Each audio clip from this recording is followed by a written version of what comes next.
Magandang gabi mga kaibigan, mga kapatid at mga kababayan.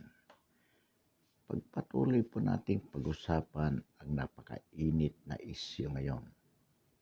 At ito po ay may kaugnayan pa rin sa ginawang unilateral termination ng UP DND Accord, kung saan ipinagbabawal dito ang presensya ng mga military at pulis sa loob ng UP campuses nang walang pahintulot ang administrasyon ng UP.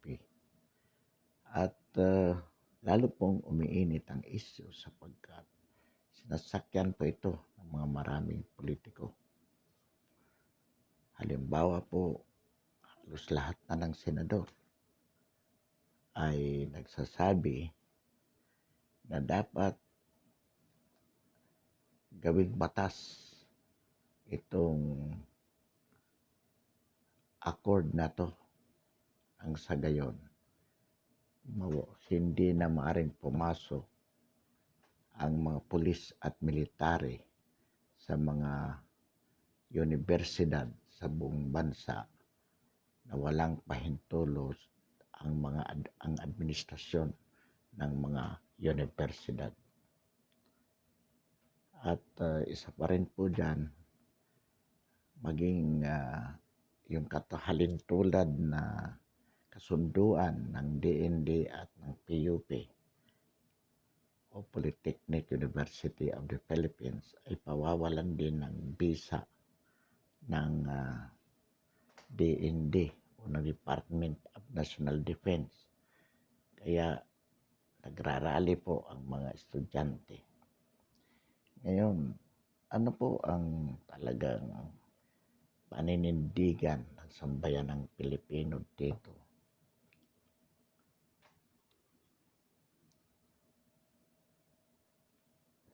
Ang pinalalabas po ng mga mainstream media na ayaw ng sambayanan, ayaw ng mamamayan ang presensya ng mga military at pulis sa loob ng mga universidad. Mga kababayan, mga kapatid at mga kaibigan, hindi po totoo yan.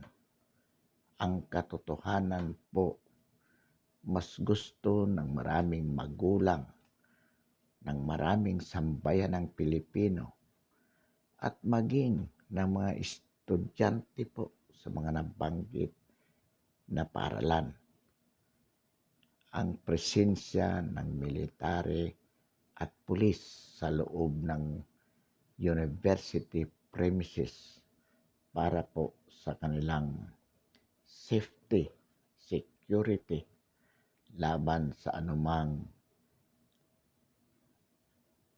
kilos ng mga terorista na NPA, CPP, NPA, NTF. Ito po ang katotohanan. Sapagkat marami na pong mga magulang ang nagagalit kung bakit hindi na proteksyonan ng mga universidad ang kanilang mga anak. Pumupunta lamang doon para mag-aral, ngunit hindi na umuwi, nagiging rebelde na sapagkat na-brainwash na, naturuan na ng mga leftist ideology sa mga nabanggit na paaralan katulad ng UP, PUP at iba pa.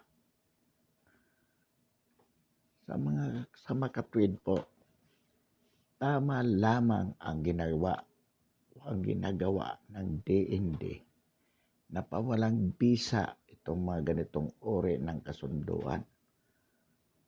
Sapagkat hanggat wala pong pulis o military sa loob ng mga universidad, lalo na po ng UP, PUP, MSU at iba't iba pang mga universidad o colleges, kahit mga pribado, malaya pong nakakagalaw ang mga teroristang CPP, NPA, NTF. Nakakapag-recruit, nakakapag-teach in po sila, na-brainwash po nila ang mga estudyante ng mga nabanggit na universidad. Kaya po ang panawagan natin sa pamahalaan, sa NTF, LCAC, sa ating Pangulo, na itong mga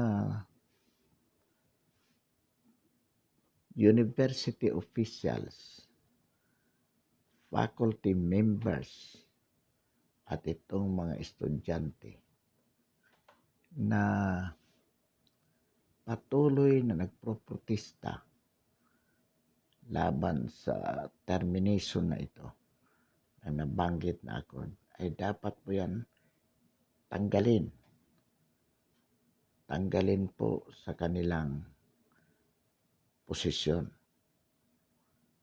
Halimbawa po si Danny Concepcion bilang Pangulo ng UP. Kung siya po ay hindi sumusunod sa batas,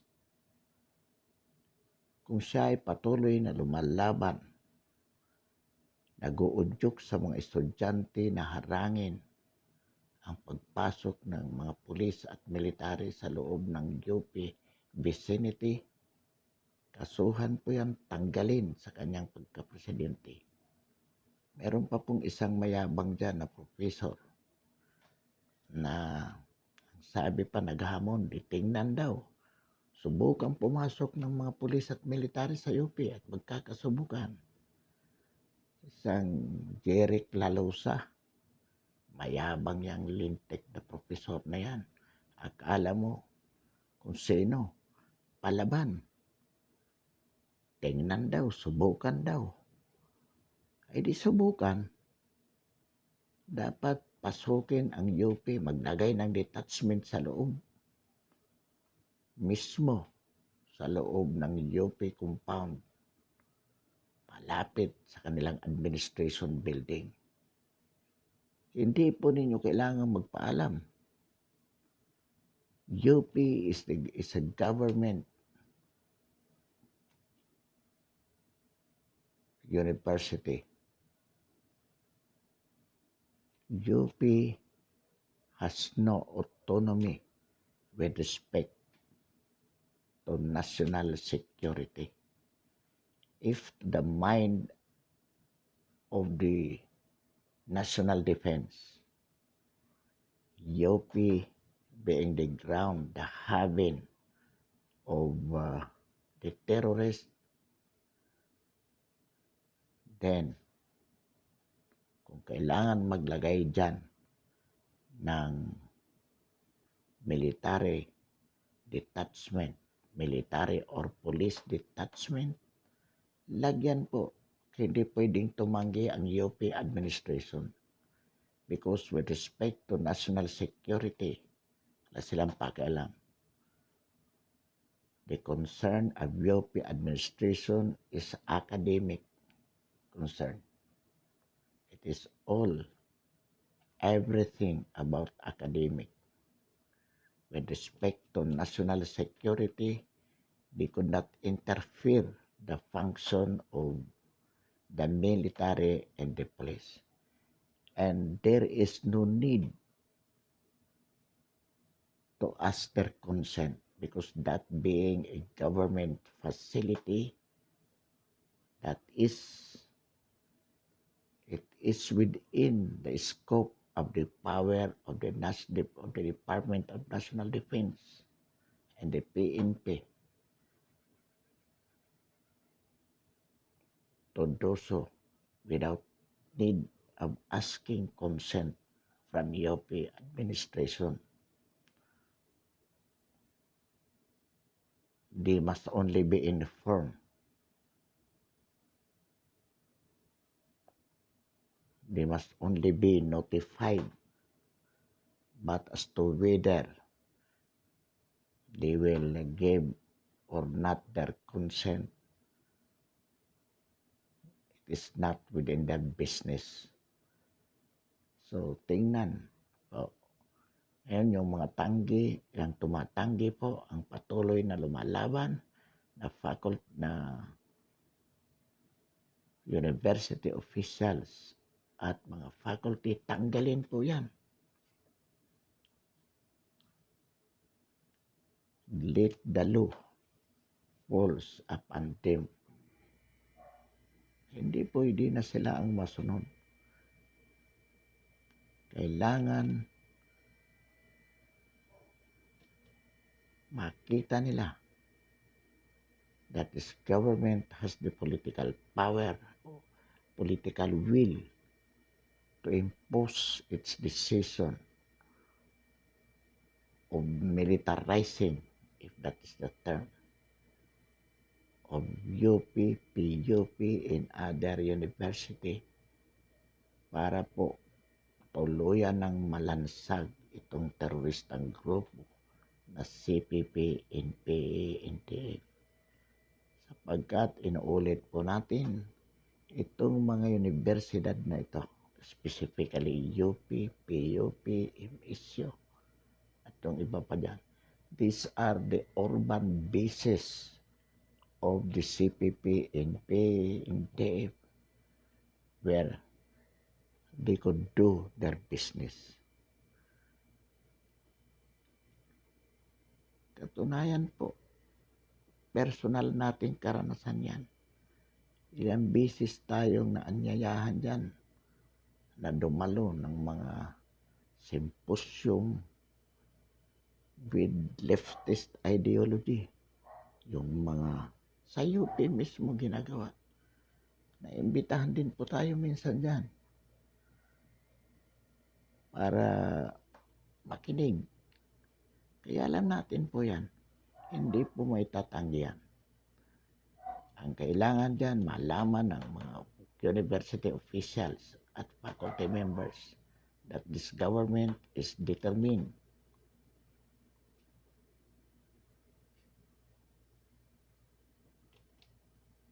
to militarize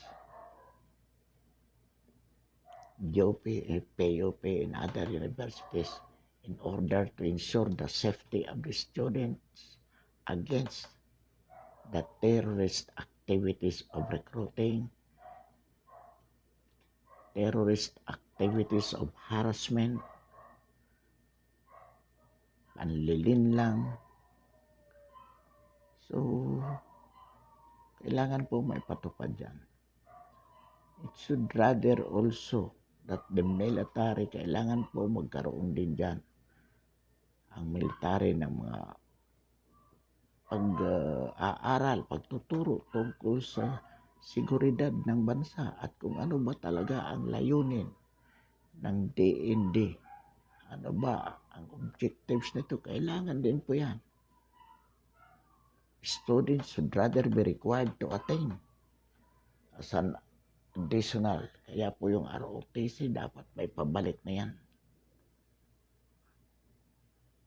Inuulit po natin, yung Pangulo po dyan, si Danilo Concepcion at saka yung isa pong profesor na napakayabang, yung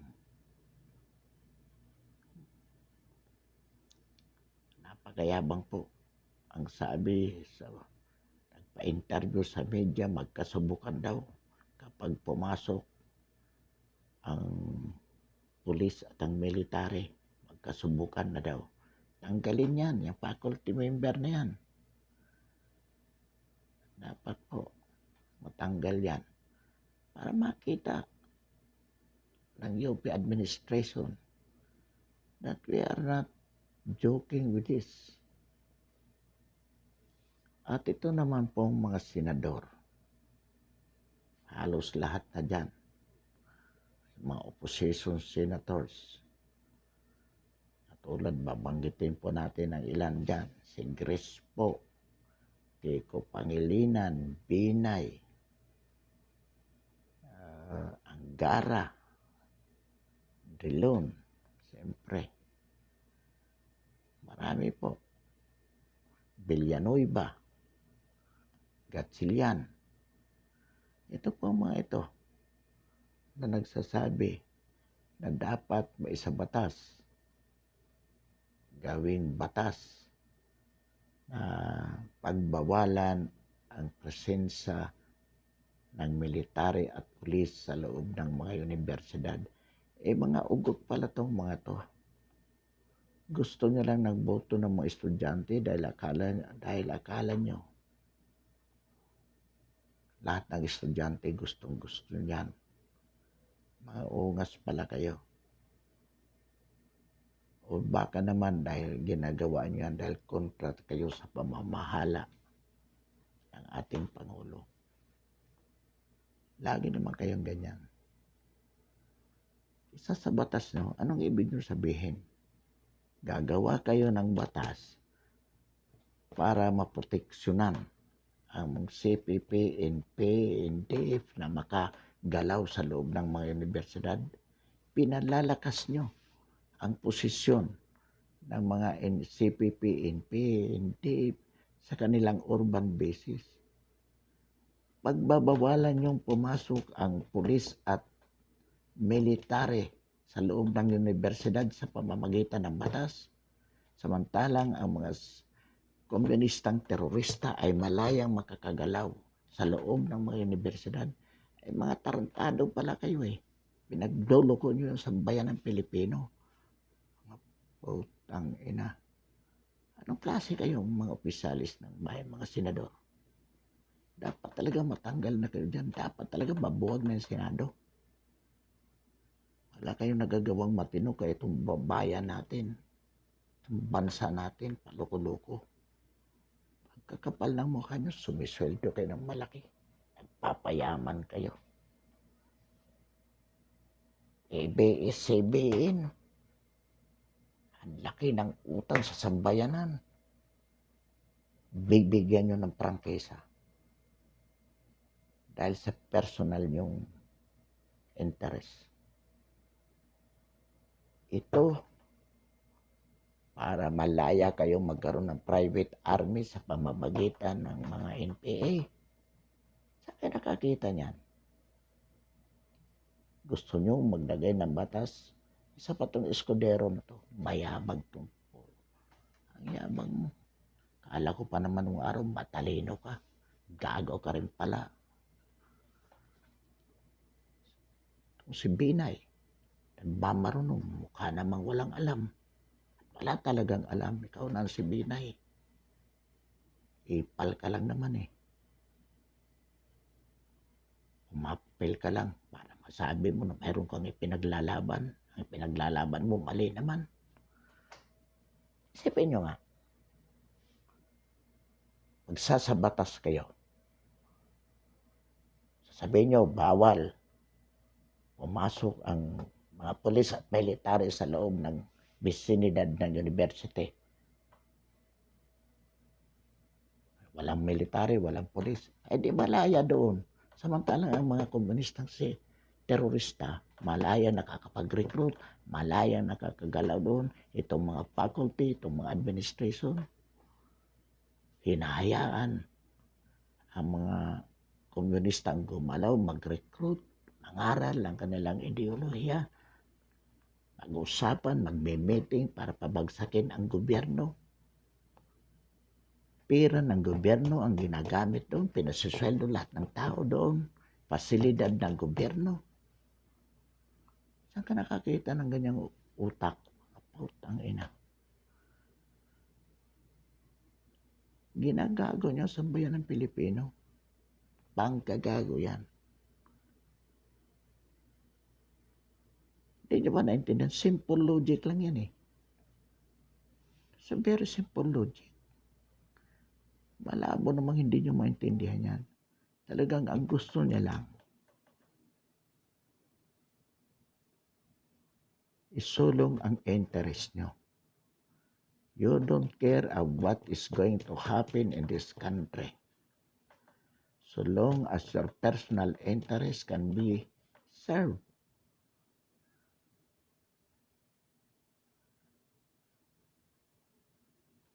yung mga estudyanteng palaban, yung mga estudyanteng na brainwash na ng makakaliwa, mga estudyanteng walang galang yan. Mga estudyanteng akala mo kung sinong hari na ang lahat ng gusto nila ay gustong makuha, magawa. Ayaw na mapapakialaman. What are we teaching upon these students? Ang pinakamaganda dyan, dapat gawin yung batas sana kung matino kayo. Lahat ng estudyante na sumasali sa makakaliwang grupo, expelled. Why should we spend money for their schooling if they will just become an enemy of the state? That is very ironic. Dapat yun ang gawin yung batas. Faculty officials, university officials, faculty members who would be proven to tolerate these terrorist activities within the university should be dismissed outright. Yan ang gawin yung batas. Pero sasabihin nyo, we have to institutionalize that accord between DND and UP, not only within UP and PUP, but all other universities in terms of laws. Very negative yan. Because in effect, you are providing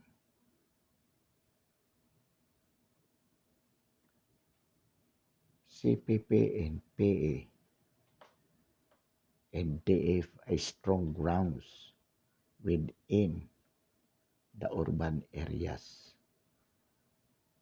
So, why? Because you are limiting the entry of police and military elements within the said vicinity, within the said university vicinity.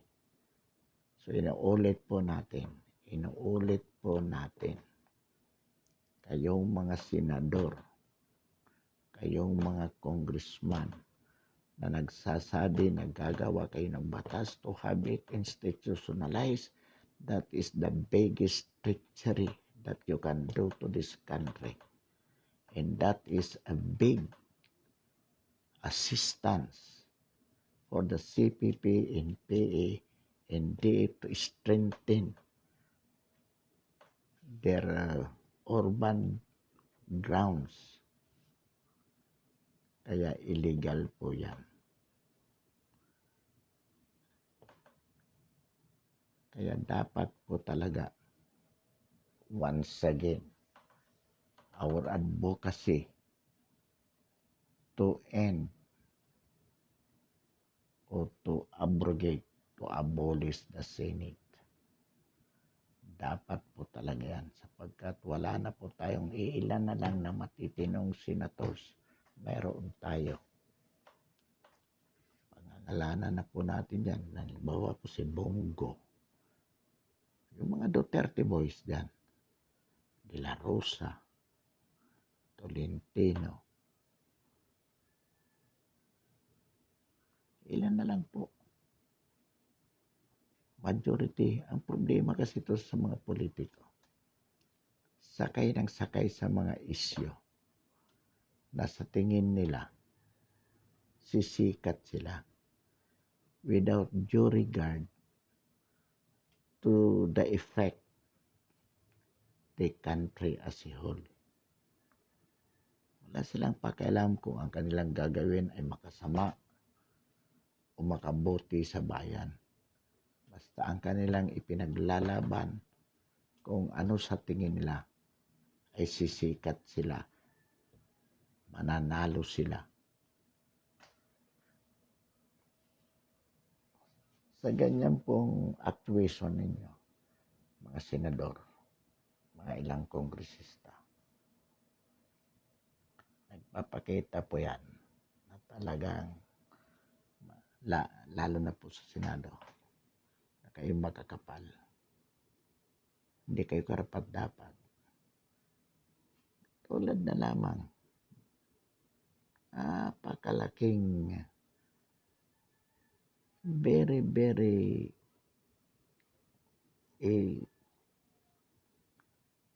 itong issue po ng ABS-CBN. Very ironical. Try to imagine it.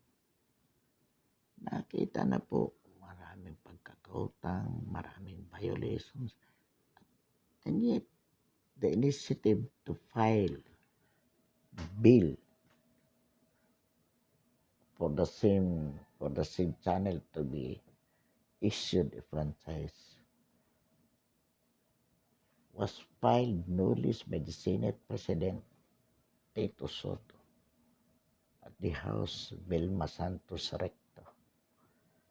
And with respect to the Senate, immediately 15 senators have manifested their willingness. Pero ang daming bulyaso, ang daming utang na pinakikita, na nakita. And yet, ito pa rin ang attitude ng mga senators. Dito sa laban sa komunista,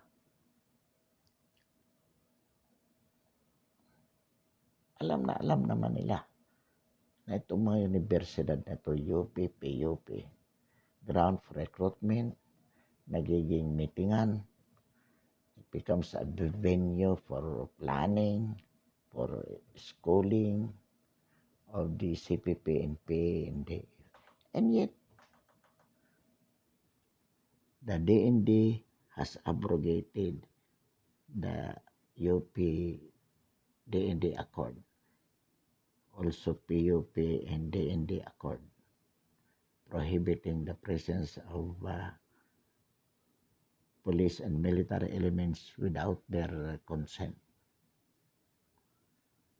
Aba, gagawin pagbatas nang sa ganon hindi, kahit gustuhin man ng DND,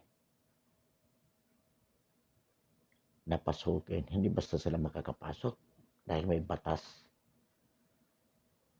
nagbabawal sa kanila. Eh di lalong magiging wild yung mga estudyante dyan. Lalong mga faculty and university officials magiging malaya para gawin ang gusto nilang suporta sa kalaban ng Estado using government funds, facilities, everything to promote the interest of the enemy of the state and the persons of CPP, NP, NDF. Di ba kabalintunaan yan? Sasabihin nyo, hindi totoo kasi mga sinasabi nyo ng UP, PUP ay grounds for recruitment, venues for CPP, NPA meetings. Hindi totoo yan. Por Diyos por Santo.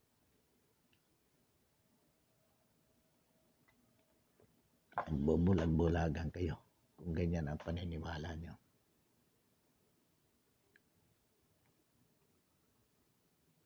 Mga bugok kayo kung hindi kayo naniniwala. Kalukuhan. Ngayon, kung alam nyo namang totoo, pero gagawin nyo pa rin yan, eh talagang sumusuporta kayo sa kalaban ng Estado. Sa bagay, sabi nga ng isang ex-rebel, si Crispo, nagbigay ng 150 million kay Juma Season. Ngayon, ano ba ang interes ng mga politiko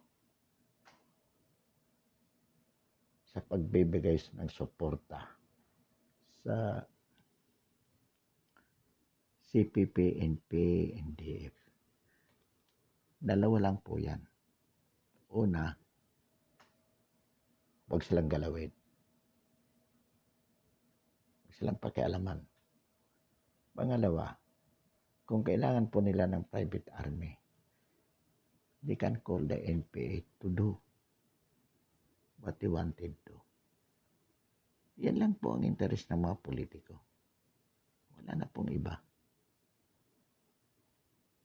Ang masama niyan kasi sindikato yan.